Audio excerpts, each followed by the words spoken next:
Guys,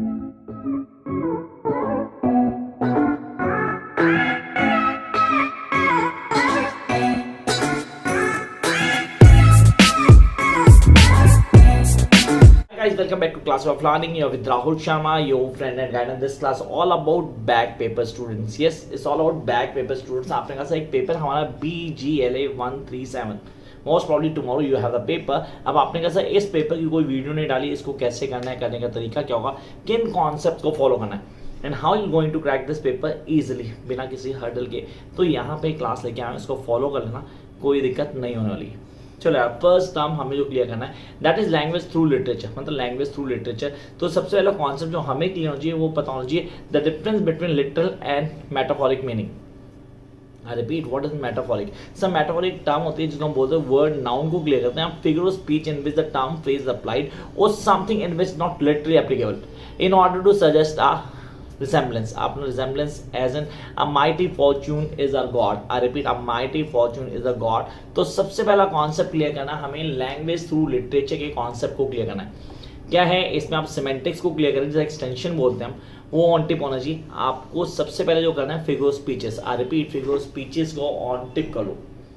you guys really need to work on the figure speeches. Sir figure speeches कहाँ से मिलेंगे? उनकी videos already हैं हाँ इस चैनल पे, ऑलरेडी आपको सारी फिगर स्पीचेस मिल जाएंगी. मैंने सारी की सारी डाली हुई हैं, आप उसको फॉलोअप करो. Types of figure speeches sir कौन कौन सी होती है, किसको करना है, कौन सा छोड़ दें? सर मेरे पास मेट्रोनॉमी को करना है, हाइपरबोला को करना है, लेटलेस को करना है, ऑक्सीमोरन को करना है, पर्सोनिफिकेशन करना है, मेटाफर हमारे पास है ही, डेफिनेटली फॉन्ट है, उसको कोई छोड़ने वाला नहीं है. पैराडॉक्स, इल्यूजन, पन, ये डोमिनेट है कुछ जिनको आपको ऑन टिप करना है. ये क्वेश्चन आता है. देन नेक्स्ट क्वेश्चन जो पेपर में आएगा, कंफर्म चेक कर लेना आप. Common examples of figure speech used in conversation. Sir उसको कैसे यूज करते हैं? आपको आएगा भाई ये मेटाफर दे दिया, मेटाफर को अगर फिगर में यूज कर दिखाना है तो how you going to use metaphor? Mostly मेरे दिमाग में ही is a fish out of water. Sir he is a fish out of water या हे वो यूज अ मेटाफर. दूसरा लेता है my grandchildren are the flower of my garden. My grandchildren are the flower of my garden. Sir हाँ ये भी बहुत इंपॉर्टेंट है. तो यहाँ भी मेटाफर यूज हुआ, तो आपने कहा सर इसको तो समझ आ गया मेटाफर. अगर पर्सोनिफिकेशन आता है, how I am going to cover the personification. अगर पेपर में पर्सोनिफिकेशन आ गया, उसका एग्जांपल देता है. पर्सोनिफिकेशन एक्चुअली फिगर स्पीच होती है जो एट्रीब्यूट करती है ह्यूमन कैरेक्टरिस्टिक्स को जो ह्यूमन नहीं होता उनमें भी. जैसे कि the moon is smiling at me. How could moon smile? Seriously how would moon can smile? लेकिन आपने सर ह्यूमन फिगर दे दी उसके अंदर. The dog is telling me the start dinner. Sir dog is telling me, भाई कौन सी दुनिया से आया है? डॉग तेरे को बोल रहा है कि तू डिनर स्टार्ट कर. ये एग्जाम्पल है जिनको आपको क्लियर करना है. तो मेटाफर हो गए हमारे पास. फिर हम हैं स्कीमास पे. What is schemes? ये क्या होती है, इनके कॉन्सेप्ट को मैकेनिकल अगर स्कीम्स को समझना हो, फिगर ऑफ स्पीच ही होती है जिसके अंदर वर्ड या साउंड या स्ट्रक्चर किसी ऑर्डर को अचीव करना विद एन इफेक्ट. रेपिटेशन हो गया, ऑमिशन हो गया, चेंज ऑफ वर्ड ऑर्डर हो गया, बैलेंस हो गया.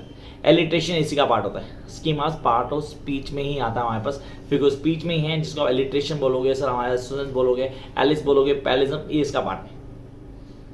आते हैं मेजर क्वेश्चन के ऊपर. सर ये तो हो गया फिगर स्पीच का क्वेश्चन आना है, आपने कंफर्म कर दिया कि क्वेश्चन आएगा and we need to prepare this.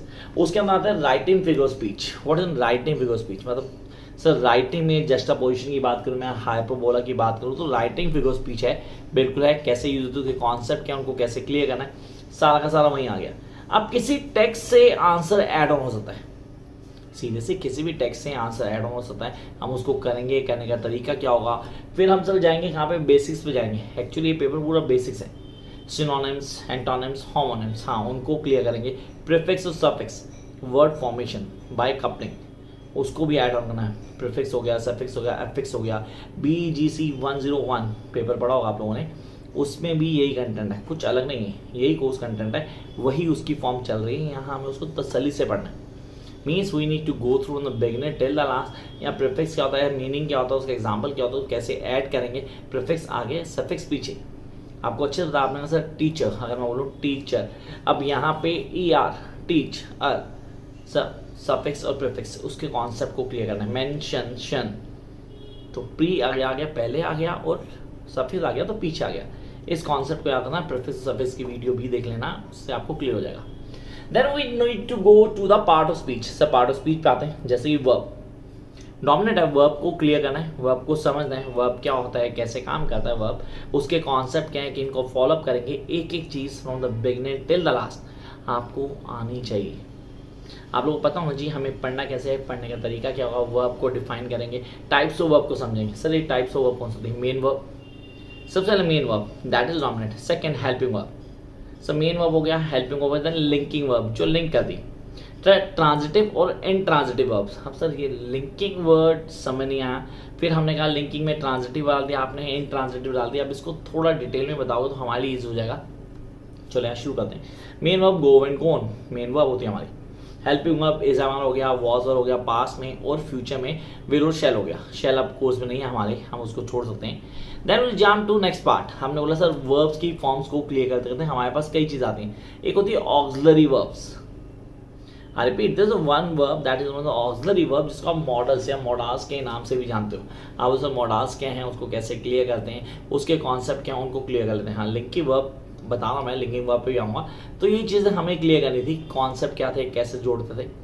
फिर आते हैं लिंकिंग वर्ब जो वर्ब को कनेक्ट करते हैं। सब सब्जेक्ट वर्ब एग्रीमेंट पढ़ा होगा आपने, सब्जेक्ट वर्ब एग्रीमेंट। ये हम tipping out subject verb agreement कैसे काम करता है, करने का तरीका क्या है, कि इनको फॉलो करा है, एक एक चीज़ बिगनिंग से लास्ट तक हमें आनी चाहिए। Then we come to next part that is types of action verb। Sir action verb में ट्रांजिटिव और इनट्रांजिटिव आते हैं। एक्शन वर्ब ट्रांजिटिव की बात करता हूँ, ट्रांजिटिव वर्ब वो वर्ब होते हैं जो एक्सप्रेस करते हैं किसी एक्शन को। The action that is directed towards a person, कोई एक्शन जो किसी वर्ब या पर्सन को रिलेट करता है, किसी प्लेस को, किसी थिंग को। The action expressed by the transitive verb phrase oh the I repeat the concept that will clear the teacher made the question paper. भाई ये पेपर किसने बनाया? टीचर ने बनाया। तो यहाँ आपने एक्शन को क्लियर कर दिया उस आदमी से जो हमें बता रहा है कि ये चीज़ें इंपॉर्टेंट है। Those who don't have the notes guys, make sure कि आप लिख लो, इनको लिखो तो चीज़ें आराम से क्लियर कर लोगे। Intransitive verb sir verb होती है that does not have any object, I repeat any object to make complete sense, it is called intransitive verb. जैसे कि mister Baker jogs everyday. Sir mister Baker jogs everyday, इसका मतलब कोई sense नहीं है, seriously हम कुछ ही बोल रहे हैं उसको लेके चल रहे हैं।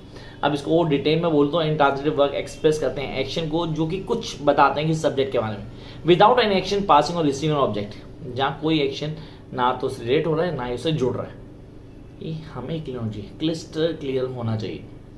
This is what we guys need to do. Jump up to the next part. That is comparison between English auxiliary and full verbs. So auxiliary can, could, should, would, may, might, dare, need, ought to। हाँ आपने clear किया। आपने कहा sir English reading के लिए हमें क्या करना चाहिए? हमें बेसिक कॉन्सेप्ट को समझना है। बेसिक कॉन्सेप्ट डेफिनेटली हेल्प करते हैं चीज़ों को ग्रैब करने के लिए, चीज़ों को समझने के लिए। हम कैसे पढ़ेंगे, पढ़ने का तरीका क्या होगा, कौन से फॉलोअप है जिनको बिगिनिंग से लास्ट तक लेके चलेंगे। And this is really important. You guys must go with this point. Then come to next part. So verb हो गया, verb क्या होता है? Adverb. Adverb actually that tells you about the quality of verb. लोग अलग अलग definition देते हैं एडवर्ब की, यार एडवर्ब ये एडवर्ब वो, मैंने बोला पार्ट ऑफ स्पीच करना पूरा इस पेपर में। आपने कहा एडवर्ब जो क्वालिटी ऑफ वर्ब को बताता है। आपने बोला he works very hard, he runs very quickly, she Yeats in a hasty manner.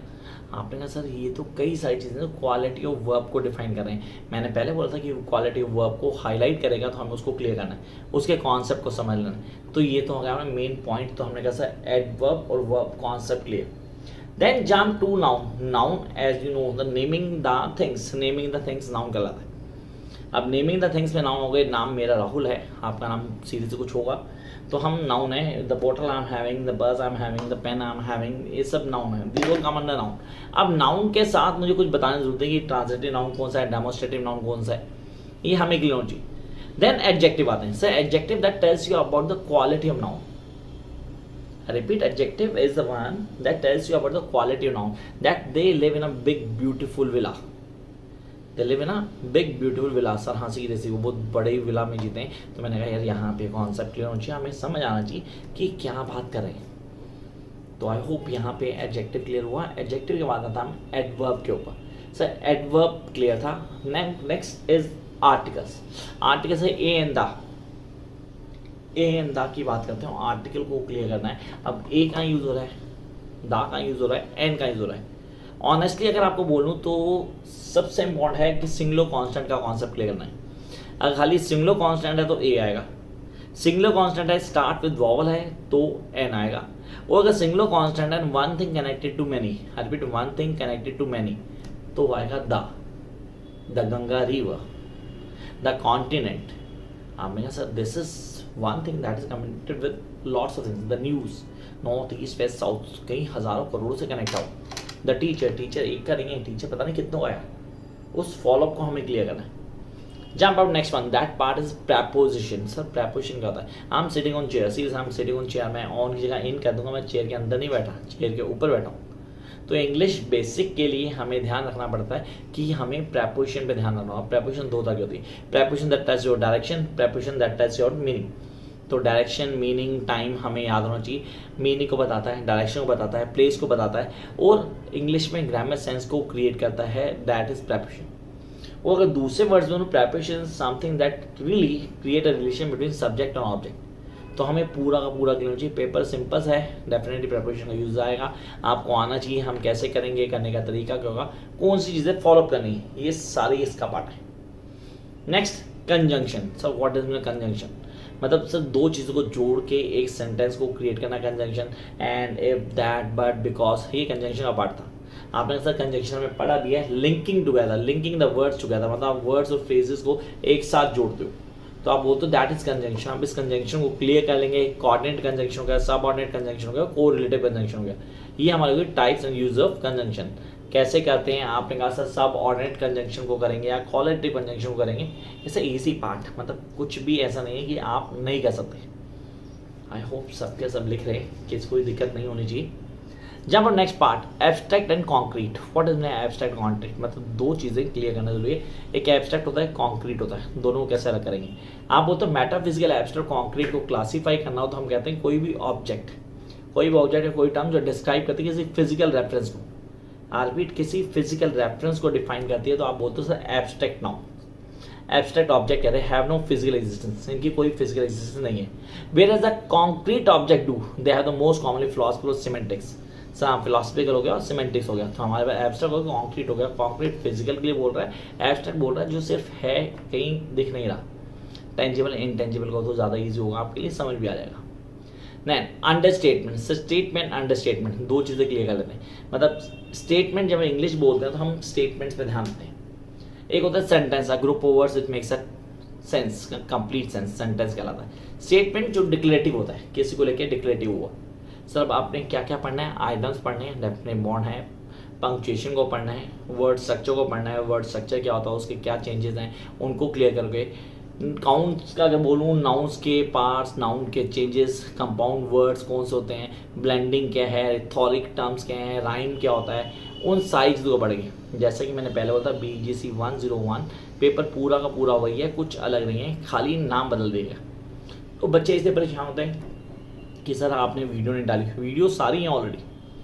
आपके लिए ज़रूरी है कि आप कॉन्सेप्ट को क्लियर करो। When you clear the concept you get to know each and everything from the very beginning till the last.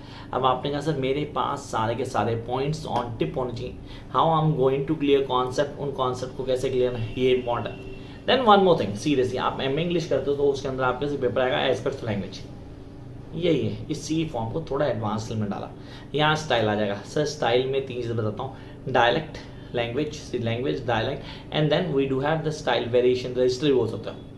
Sir language हमारी India में कौन सी लैंग्वेज हम सब जानते हैं, डायलेक्ट जो उस कस्बे उस एरिया में बोली जाती है, जो भाषा बोली जाती है उसको हम बोलते हैं डायलेक्ट। फिर आते हैं रजिस्टर, छोटे से पैमाने पे जो चीज़ चलती है, कुछ ग्रुप, छोटे कस्बों में जो बोली जाती है, इसको हम स्टाइल भी कहते हैं कि यार कैसे स्टाइल है, the way they speak, the certain veg, उन साइज़ को क्लियर करना है। आपको पता होना चाहिए सटायर क्या होता है, आपको पता होना बैलेट क्या होता है, आपको पता होना चाहिए एपिक क्या होता है, आपको पता होना चाहिए एलिगी क्या होता है। ये सारे कॉन्सेप्ट हैं यहाँ पे। सर अब हमें पता है सटायर, सर अगर मैं मौखिक वे बोलूँ तो सार्केस्टिक वे में पोइट्री को लिख देना, व्यंग कर देना, किसी को व्यंग कर देना, आप बोलते हो sir satire. Ballot poetry in form of story, उसको बैलेट बोल दिया हमने।